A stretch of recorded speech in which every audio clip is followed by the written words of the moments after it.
in lab last week, you did what I would call a major milestone. You transmitted data with a wireless transmitter, right? Do you realize how cool that is? So now you've done that. What else? What can you do with that now that you know how to do that? Everything. You bet. That's what I like to hear. Okay, let's just take a look at that. So what you've got here is a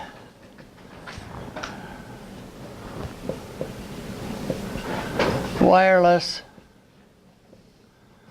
transmitter, right? And it does this magic thing of send data to a receiver here, which we'll call an RX. And this is the 433, right? And this is a 433. What does that 433 mean? It's a frequency that it transmits on. So this puts out 433 megahertz alternating signal, just like that. But we put data on it, right? So what the data that you put on it essentially is a signal that comes out of your cricket sat, your TX 433, or goes to this because it comes from the 555, right? Goes to this is, let's say it's a 1500 hertz. How does this is an alternating signal too, how does this get onto that? How, when you get this over here, how you're not looking, or you're not getting out of here, here's your basic stamp. What you get out of here is what? You get here 433 megahertz, but what you get out of this thing is 1500 hertz, right? How's that happen? Anybody? You know how it happens? What we did is took this thing, we took these two signals, and we mixed them together. That's what the 433 does. It mixes them together, and what you get out of here, at this point, what you get out of here is,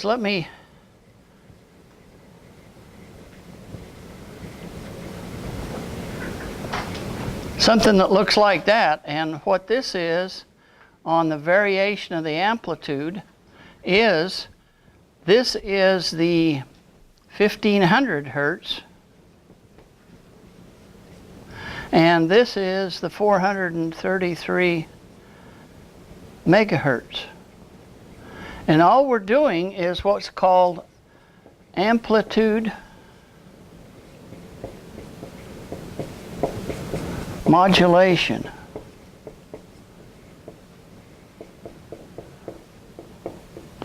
So you could have, if you would have slowed, you could slow that down, right? And you can speed it up, right? So what this does is, this thing here adds it on here. Then when we get over here, you know, it's coming in like this, and it essentially takes this out, and this is the 1500 megahertz. Or I'm sorry, 1500 hertz. And it essentially dumps this thing out into what I call a bit bucket. It just goes away, it just filters it out, so we don't worry about it. So you can send information that right there. What does it mean? Does it mean one thing at 1500 hertz? And if it's 1600 hertz, does it mean something else? What does it mean? The different signal. Or it's not a different signal, but it's like something's different about the signal. Okay. I guess in our terms it'd be a different temperature since we're... That's right. That's right. So what you're doing is saying you're relating this to something. Maybe this is related to 72 degrees Fahrenheit, right? All right. Now, could you use that to send signals to your RC car? Now, right now, what you did is you took your basic stamp and you just programmed it, right? Could you take this, and what if you hooked this to a basic stamp? And let me erase all of this. And let's say we want to control our RC car with it. What could you do? You can put a basic stamp on the car with a receiver in and a transmitter on another basic stamp. So now what you've got is you've got your car here.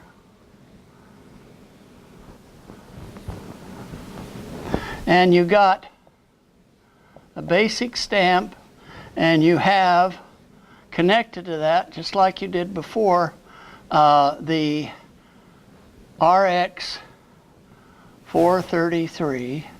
And what did you do here before? How did you get the signal from here into your car? Okay, but how did the signal get from your basic stamp into the car? It what? Yeah, you actually had your little remote here, right? Like that. And it had a transmitter on it, right? And then you had a receiver in the car. So it sent out signals and sent them to there, right? So how can I make this thing? I could take this thing now and hook into it just like I did when I programmed it, right?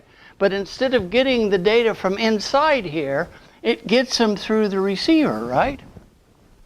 Okay, so now you can set over here.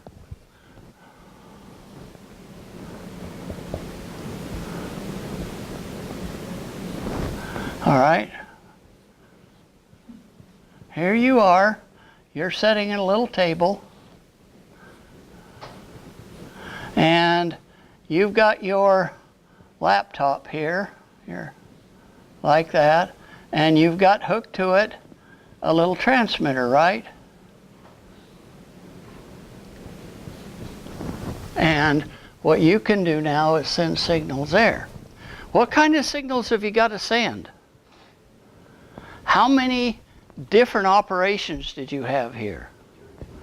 You had forward, reverse, turn left, turn right. How could you program this to be received here and interpreted as that?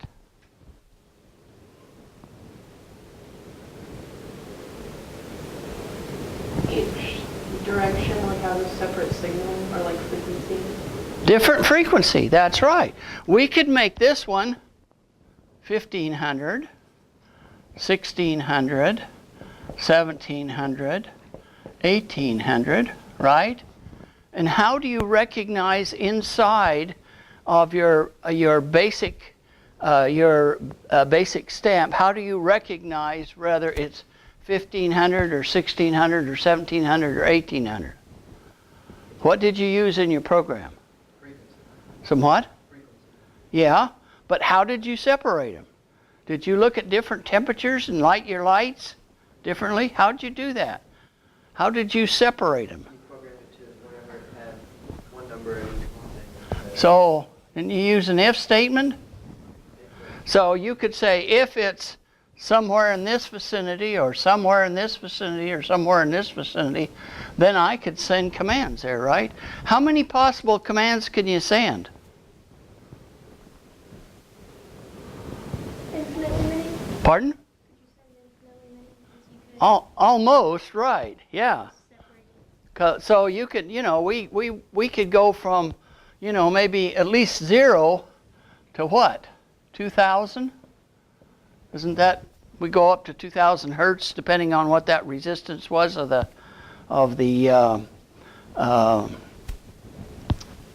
temperature, what the resistance of the device was for the temperature, right? We have a little trouble from the fact that we can't quite, it isn't stable enough to discriminate one frequency. We can't distinguish between 1999 and 2000, right? So we have, you know, little bigger gaps. So what we're doing is this is essentially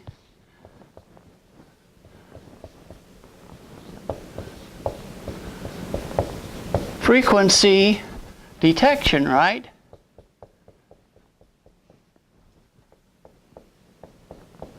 So if you wanted to, you could put a horn on it, right? You could put turn lights on it. You could put backup lights on it. You could put, you know, things that squirted water. You know, you could make it a fire truck. You could put all of that stuff on there just from the fact you've got that capability now, right? Is that cool? Now, let's say, why can't this thing be a satellite? Well, those parts aren't made for space. Pardon? Those parts aren't made for space. Well, we'll bypass that. In concept, it can. In concept it can, but what are we lacking? What? One of the things that we're lacking is what? This goes this way. Wouldn't we like to have something that goes back this way? Yeah, we want to send back data. Now, we could put a sensor on this and have it, and then put up here, we can add on to this a little transmitter, right? And we could put sensors on here that says, oh, I'm just about ready to run into something. And it would send a signal back to here, and you could program it. If this sensor says I'm about ready to do something, stop, back up, turn 90 degrees to the left. So you could do all of that, right? You can do it two ways. There's nothing that says that you can't send it this way and send it that way. The only problem is they both work on this frequency. So what you can do is, what happens if they both transmit at the same time? Yeah, you're going to have interference, right? So you can only transmit or you can only receive depending on the direction you're going, right? So that's called half duplex transmission. It means I can only go one direction at a time. I can't go. What if I change this? What if I go over here and what if I changed one of these? Let's say I'm going to make this transmitter 385 and I put a receiver over here, RX 385. I can send that, and that's what's that called? Huh? How about full duplex? And what that means is you can send to it while it's sending back to you, right? So we got the capability of doing that. What's the limitation on these little transmitters? What's the limitation you run into? Range. Absolutely right. So if you want more range, you probably have to get a different type of transmitter and receiver. Okay. Pardon? Lower frequency. Not necessarily. You have to. This happens to be in a band. We got our frequency spectrum here. Goes from 0 to X-ray. This is our frequency spectrum, and there's a little band right up in here from about let's just say 300 to 400 that allows you to use these little guys. They're generally really low power. If you want to transmit with more power, you might have to get a license from the FCC. And they might say, well, I don't want you here. I want you up here someplace. I want you at instead of 300 to 400 megahertz, I want you up here at 1800 megahertz. Or it would be 1.8 gigahertz. So there's bands reserved. There's television bands in there, there's TV, there's satellite, there's all kinds of stuff in there, police broadcast and everything. So you don't want your radio to operate in their bands, and you'd like them to stay out of your band, okay? So it depends on what you get here. Now that you know that you can do that, can you do this?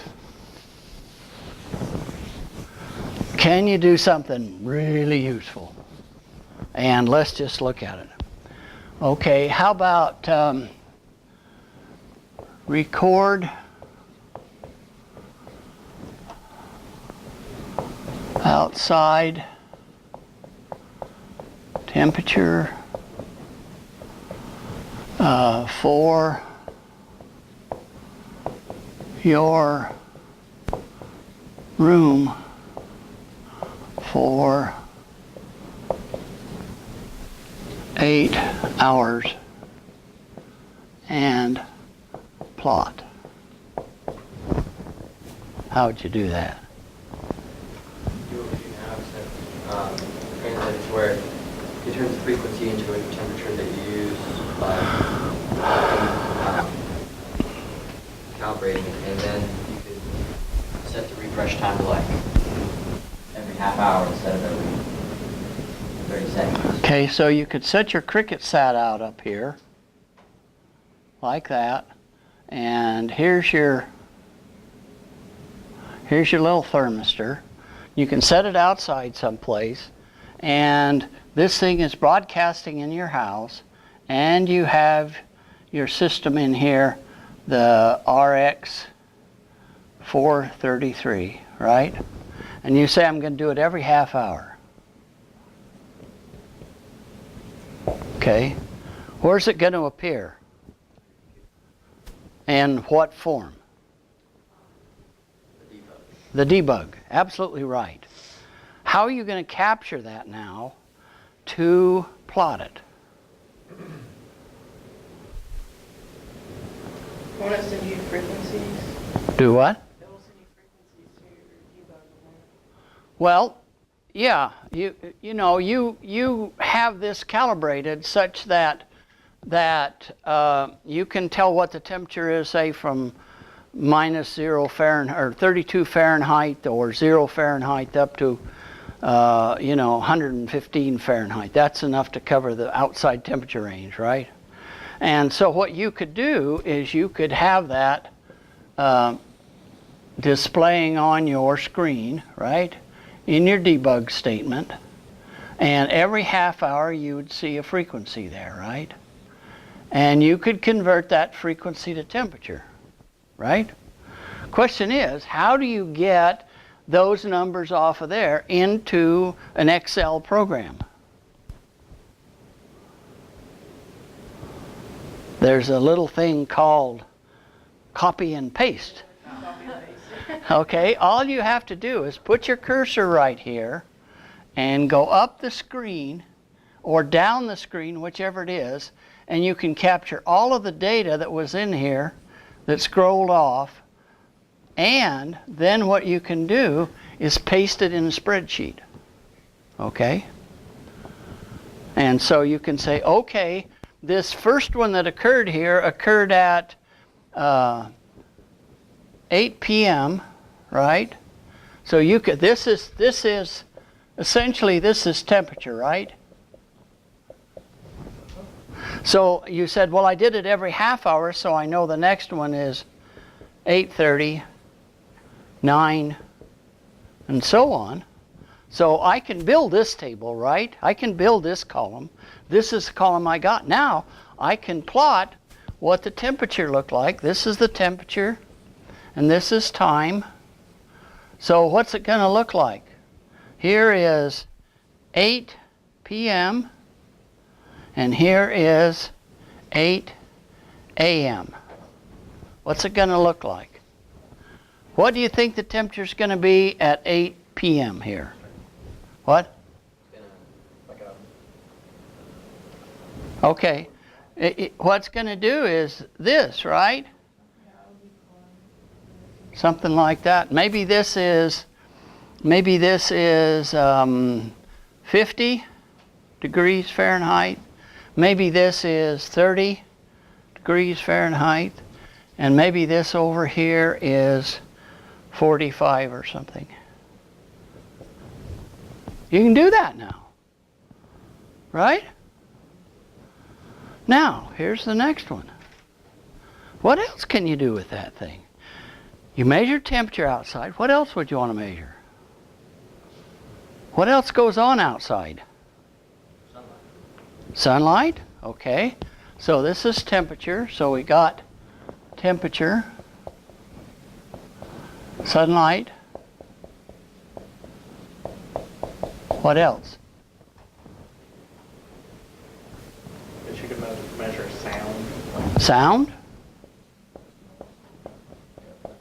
Okay. Air pressure.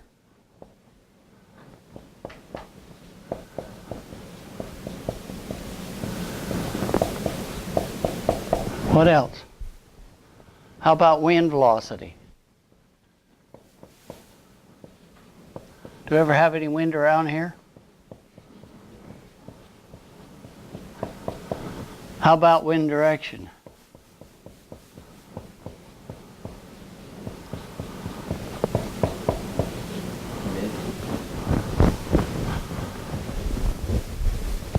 Yeah?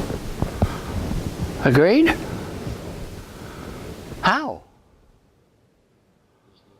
How do I distinguish, if I'm transmitting all this, how do I distinguish between temperature and sunlight and sound, and let's say I get a signal in that represents those. But I've got these frequencies that I'm sending, right? So could I do this? Could I, let's say I've got frequencies that I can generate. Now, what I've done is taken, I could actually put a basic stamp outside with a thermistor on it and not need the cricket sat, can I? Because I could read that temperature and I could generate a frequency. And it would go into the transmitter and go out. So I only need the cricket sat if I want to put a basic stamp outside, right? But the question is, how do I send different things? Let's say I've got outside, I've got my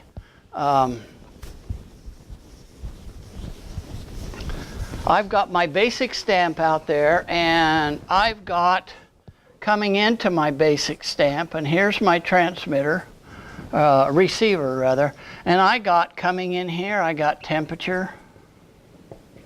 I've got another signal that's coming in here that's sunlight. I got another temperature that's coming in here, that's sound. Another one that represents pressure. Another one that's wind velocity. Another one that's wind direction. Can I use this guy here to send all of those? What do you think? Could I do this? Could I say down here, I'm going to send out frequencies between, let's say, 100 and 500 represents temperature. Then what can I do? This represents sunlight. This represents sound. And so I can just cycle through those, right? For 1 minute I send this, and I recognize in my receiver that if it's between 100 and 500 it's temperature. If it's between 500 and let's say 750, sunlight, 1000 is sound, and so on. I can recognize this. Can I go through one filter and filter this out and say it's temperature? Then I can go down and filter out where it is in here to get the number, right? And the same here. This is called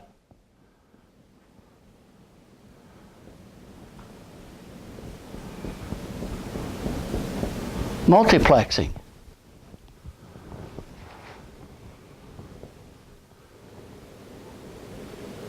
But how do you do that? Do you have 1, 2, 3, 4, 5, 6? Do you have 6 ports on your basic stamp that you can put a signal in? Sure do, don't you? How many ports you got? 16 ports, right? So you can have 16 different signals. And you can say, okay, for a certain period of time, you know, go to the port that's got this, and then go to the port that's got that, and the port that's got that. So you could do that, a whole bunch of signals, right? And you could also do stuff by having things outside here. Here's your outside device, and let's say you can go both ways. What can you think of that you would want to go both ways? If you could send all sorts of things here, you could send things here that's going in.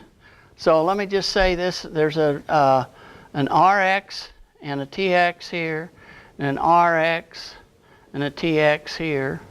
And so this is, I'm going to say this is outside. And I'm going to say this is inside. What else can I do here? I'm getting from here, I'm getting all of these measurements, right? Could I go out and start the car? Could I send a signal out that start the car? Warm it up for you? Signal to open the garage door? Signal to throw out the cat? Signal to turn lights on, off, right? Okay. Isn't that cool? Now, what if you could do this? What if you could take this thing and hook it to the internet? Then what can you do? You can throw the cat out from 50 miles away, right? Let the dog out to play. Feed the chickens. I know you've been wanting to do that, right? Remotely. Check your refrigerator. Is it cool enough? If the refrigerator, the power goes off and it gets too warm, it could send you a signal, right? Yeah, yeah. Short range. Here, what's the range here? Worldwide, right? Now look, see what you can do? My gosh. Okay. What do you think? Aren't you excited now? Almost, almost. Okay, how about a data logger? What's a data logger? Anybody know? What would you want to log? Huh? What if you put one in, hooked it up, put it on your coat with a little temperature sensor on it, and you turned it on when you left your dorm, and then you walked over here, and as you come in, there was a little setup here that says, "Hey, Matthew, you got any data?" And you send all your temperature data back. So we could log the temperature of what it looked like when you're walking over here, right? Or we could log your heart rate, or we could log your alcohol level. How much Coke did he drink and what was in the Coke, right? Can do all of that. How about building something like that? What do you want to build? What can you build? But name something that you will build now that you've got that capability. Something that measures the sound outside of my house to figure out the best time during the day to go outside and do homework. Okay, so you want to measure sound. So what you want is a data logger that's monitoring sound outside your house, right? What do you use for input of the sound? You've got a computer that likes electrical signals, right? What can you put outside that you can measure sound with? A microphone. A microphone puts out an electrical signal that is proportional to the noise. Okay, so you can pick that up and you can run it through your computer, right? And then you can plot it, right? If I give you a microphone, will you build it? Sure. Okay. What else do you want? Cadence? What do you want to monitor? Could you monitor something in your car? How about we hook it into your speedometer and find out how fast you drive? Or how about this? Do you know what an accelerometer does? What's an accelerometer? Measures like acceleration, like where your speed's changing. Yeah. It can be a three-axis accelerometer, right? It can measure this way, and this way, right? So you could put that in your car and record it. And so when you have a sister? Do you have a brother? You have a parent, I hope. Do they ever drive your car? Sometimes. Do they ever abuse your car? They don't. Do you abuse it? How would you like to record the miles per gallon you get as you drive someplace and see a plot of it? Yeah, you can do that. I wish I could like set up sensors in my car to tell what goes wrong with it, because it's always like breaking. So you want your car to tell you what's wrong with it. Okay. Okay. Let's do this. What kind of sensors could you put in your car to tell whether there was something wrong with it? And you probably want it to tell you what's wrong too, don't you? My old car used to overheat a lot, so we could put a temperature. Okay, so what are the, let's call it my car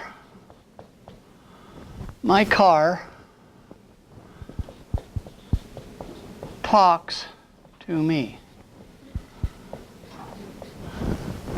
What do you want it to tell you about engine temperature?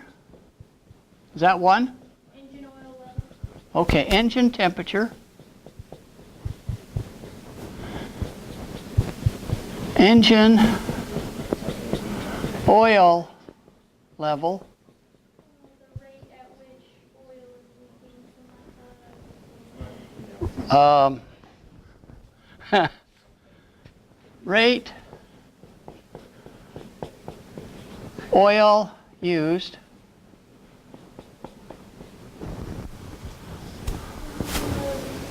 A sensor that says when the air filter needs to be changed. Okay. Clean air filter.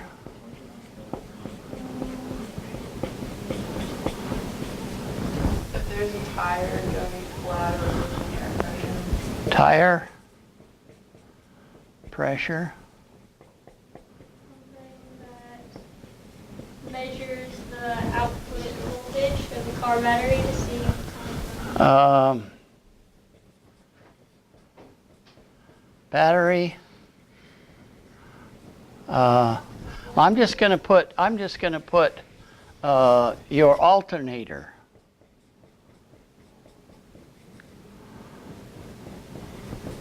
Do you know what the alternator is? Charges the battery. That's right. That's generally what goes bad if the batteries. Sometimes you can't. Well, we'll put the battery down too. Unless the battery's old, age. Yeah. And you could have a little thing in there that if the battery is bad, when you start drawing a little current from, the voltage drops way down. I'm sorry, I can't talk to you right now. Okay. You could do all of these things. Now, the question is, what do you need for a sensor to measure these things? We know how to do that, right? Do we know how to do this? If we had a way of checking the oil level, which we would have here, we could monitor the oil level over time and it could predict the rate, right? Okay, air filter, what would you look for on the air filter? Outside pressure, inside pressure, differential, right? How easy the air moves through. You could do that. Tire pressure, they have sensors now in your tire. All you need to do is tap into it and send it someplace. Alternator, yeah, I can measure the voltage. Battery, I could do not only measure it, but I could do a test on it. So we could do all those things. Okay, now you've got all this information. What do you want to do with it? I want to display it like on the screen in my car. Okay, so you want a screen? So you want to display. Okay. I want to send it because I know on our basic stamp you can send like debug commands that'll tell you like certain things, like you program it to tell you stuff. Right. Whenever it receives a certain signal. So I want to be like your tires are like to. Like, Okay, you want it to tell you? Yeah. Okay, so you want to not only display, you want audio. Well, it doesn't have to. I just want it to just tell me like specifically what's wrong. Okay, so you could have it displaying all these things, but you could set limits on it, right? And if you set limits on it, and it flashed red when it was bad.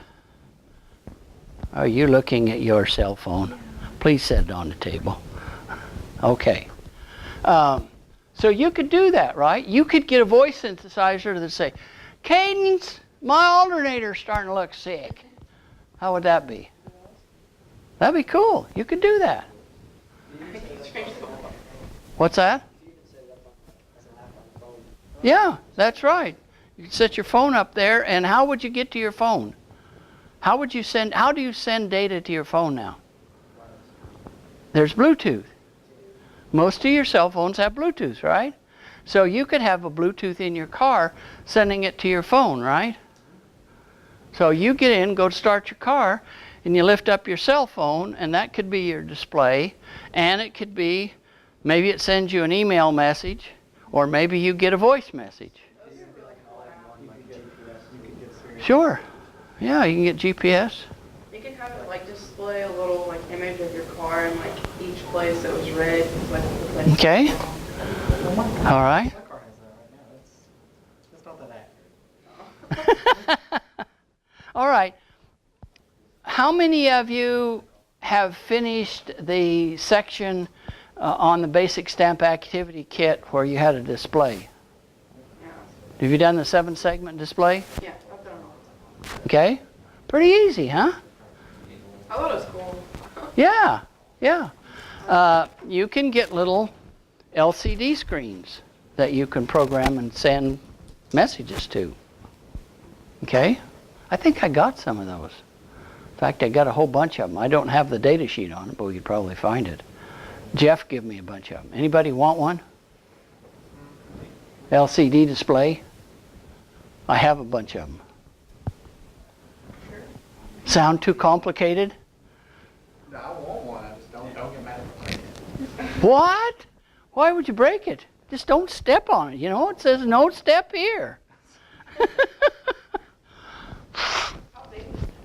I think they're about that big. Yeah.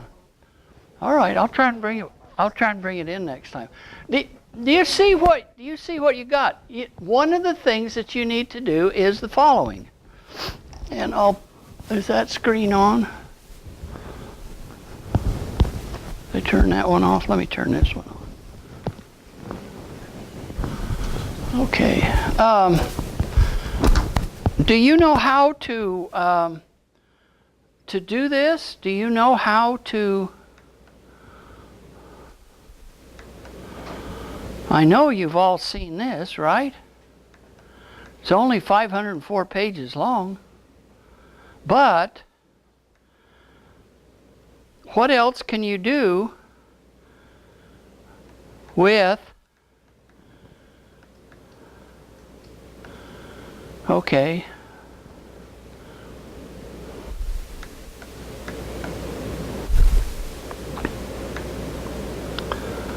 There's just some of the things that you can do.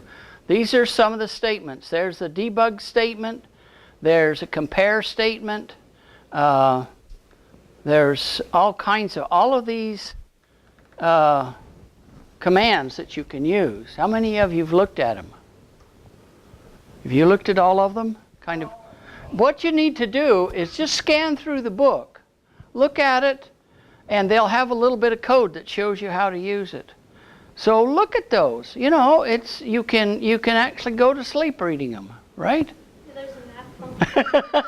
What? There's a nap function. Yeah. So you can make it, pause, pull in, pull out. Low, what does low mean? You've used that one, right? High, okay. Look down, look up. Some of these, not all of these that I've got here will work on the processor you've got. Some of them are more advanced processors, but they're things like if. You've used that, right? So look through all of those. That's your assignment for Thursday. Just get on there and look through them and read them. It's not a lot, you know. Let's just take one, for example. Let's take now up here, let's see. I think it's here. Yeah, see this find statement? Let's look up if. And we'll see what we can find.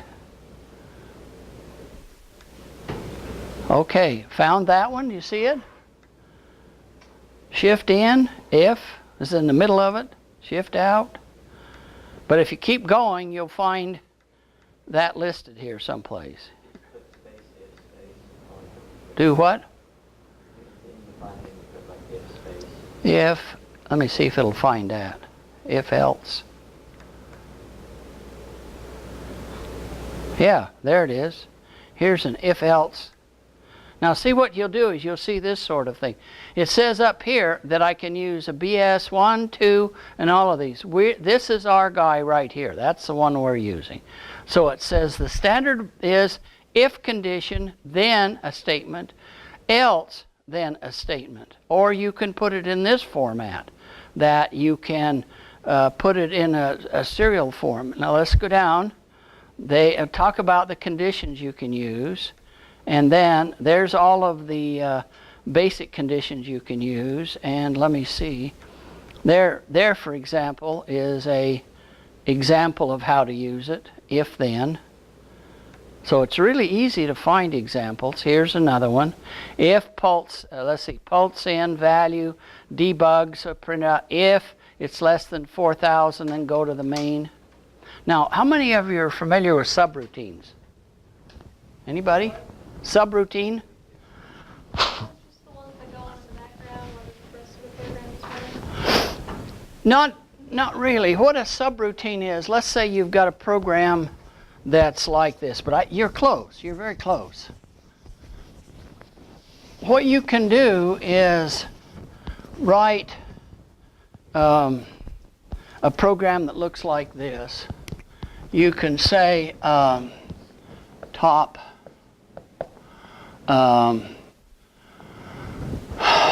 maybe input something X. And then what you can say is if input if X equals something, then go sub X. And you can do that for as much as you want. Then this is down here you might say go to top, and then you have sub X. You define X, what it does, or sub, let's just call this sub 0, or I'll call it A. So go sub A, return, sub B, return. So every time you want to use this, you just say go sub, it jumps down here, does what it says here, and then will return up right below it. So what you do is you try and write your program up here as small and easy as possible, because you may use this over and over and over again in your program. So you don't want to write that code in there every time. So if you put it in a subroutine, you can call it, it's what they call it anytime you want, and it'll come back to right after where you called it. So this gets pretty nice. What you want is you want a really readable program, right? You don't want this code in here every time you go to use it. So that's what the subroutine is for. Okay? So read the commands. Sound like a deal? Okay. Any questions? Does everybody feel like they understand orbits? Yes or no? If I said,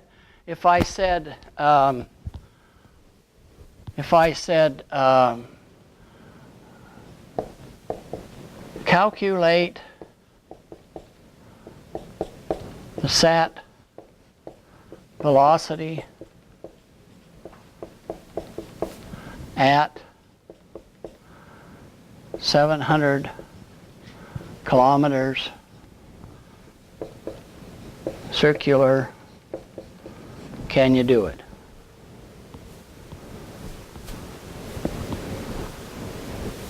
Can you calculate the velocity? What if I said calculate eclipse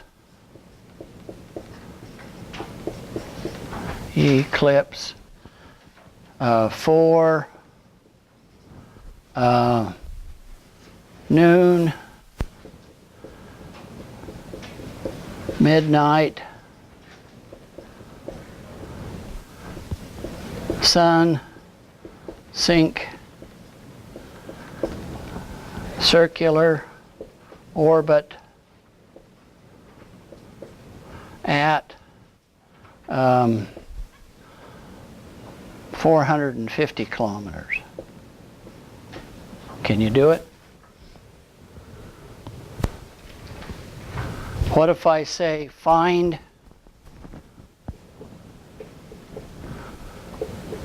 orbit life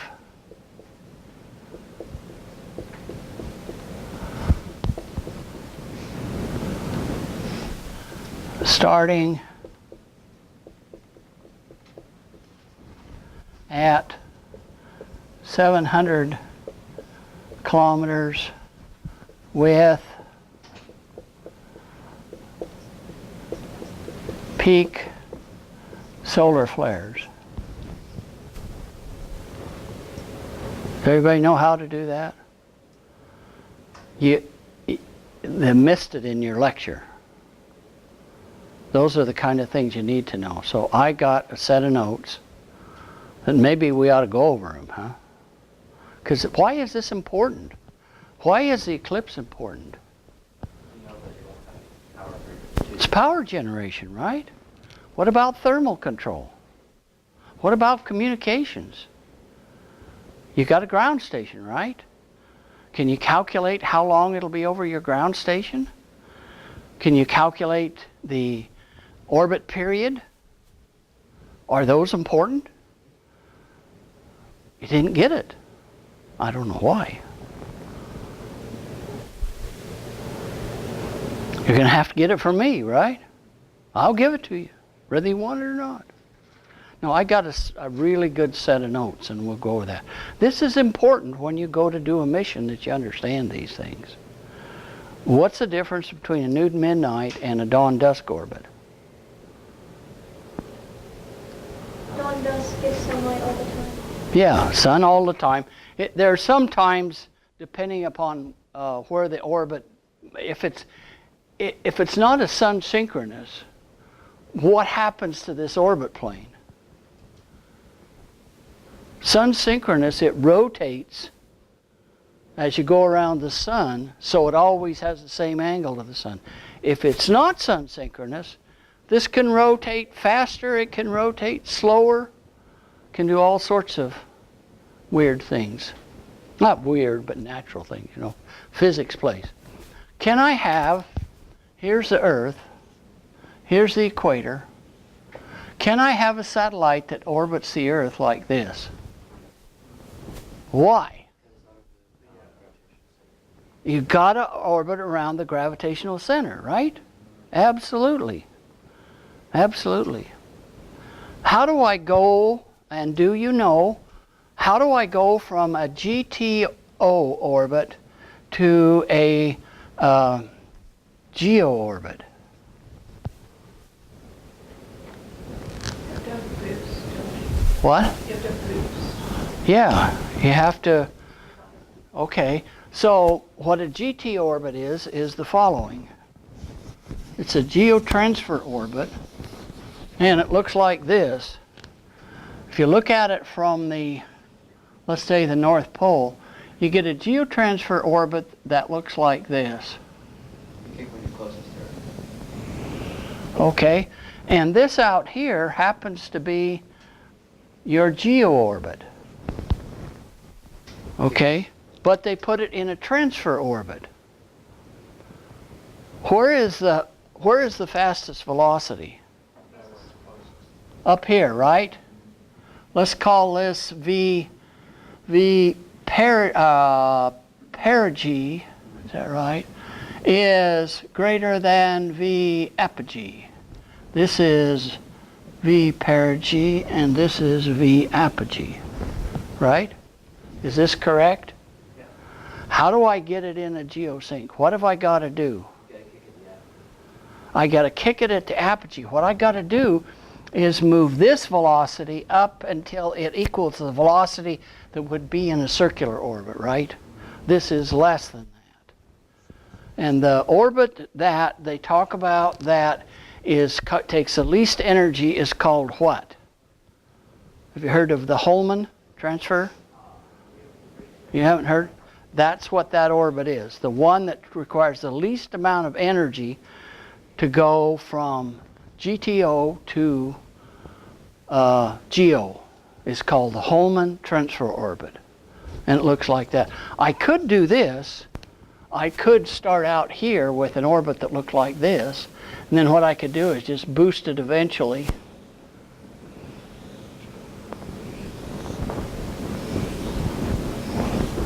Until I got up here.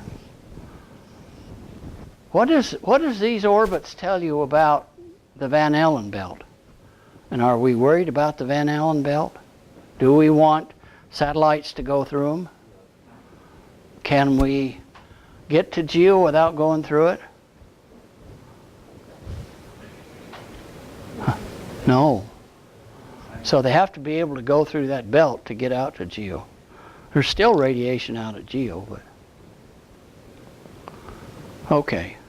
I'll make a copy of those notes and give them out to you, and on Thursday we'll go through them pretty fast. I'll send them to you. I'll email them to you. So thumb through them and look at them. If you know, hopefully you've got enough background now you can understand the notes, but it's got more detail in it. All right?